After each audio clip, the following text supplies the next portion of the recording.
Hello everyone, Levon Dermendjian here, USA Water Polo National Referee Manager. Today I'm going to be discussing the transition, also known as the counterattack. The transition from a referee's perspective is called very similar to the way the driving game is called. Calling the transition, especially at the beginning of a counterattack, can be challenging due to the referees having to monitor 6 pairs of players swimming at the same time. Referees are watching for the illegal gaining of advantage by the offense or the illegal taking away of the advantage by the defense. A few years ago, a new interpretation was released which made it an exclusion foul for a player to commit a tactical foul with the intent to slow or kill an advantage on the counterattack. Usually this advantage is numerical, 1 on nobody, 2 on 1, etc. It's important to stress that this is a deliberate tactical foul and not to confuse this with the common minor foul that we see after a ball rebounds and possession is awarded. Let's watch some videos and examine the transition game.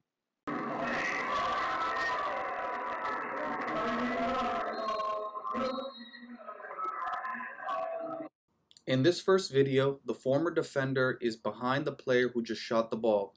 Then with only one stroke, she pulls the player back and is now in front and gains the advantage. This should be an offensive foul. It appears the referees missed this first action and then penalized the player who is now on defense with an exclusion. It's very important that the referees catch the first foul. Here we see the player in the white cap begin to swim on the counterattack. It appears he got a good jump on the now defender in the dark cap and would have had the advantage. Seeing this, the defender grabs the player, goes underneath him, and then pops up in front. This should have been an exclusion foul for impeding and/or holding. In this video, the player in the white cap hand checks the player in the dark cap after shooting the ball. Clear hand checking above the water, especially near the head and neck area, should be addressed by the referees with an exclusion. Here we see the defender make a steal and the former offensive player impedes the free movement of the attacker. Because the player had a clear path to the goal, the player was correctly excluded. In other cases where there are other defenders nearby and in the path of the goal, depending on the nature of the foul, an ordinary foul may be appropriate.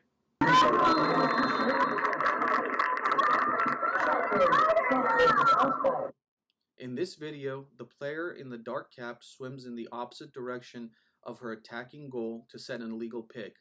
When a player swims backwards or sideways to illegally impede a defender, an offensive foul should be whistled.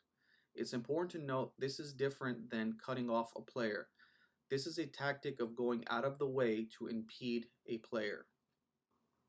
Here we have a rather obvious exclusion on the player in the dark cap. After she misses the shot, she is holding the attacker with her left hand. The player takes several strokes to break away from the hold but cannot. This should be an exclusion.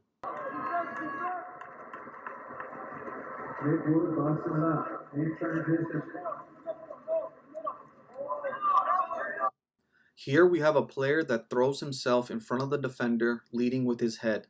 This is an impeding violation on the attacker and could be a player safety issue. This type of play is different than merely cutting off a player. Impeding is illegal whether it's done on offense or defense. In this video, the player in the dark cap uses her forearm and bicep to impede the attacker. This is a clever tactic because it gives the illusion that her hands are up and not fouling. Referees must be cognizant of players impeding while having their hands up, whether it's done with the body or the arms.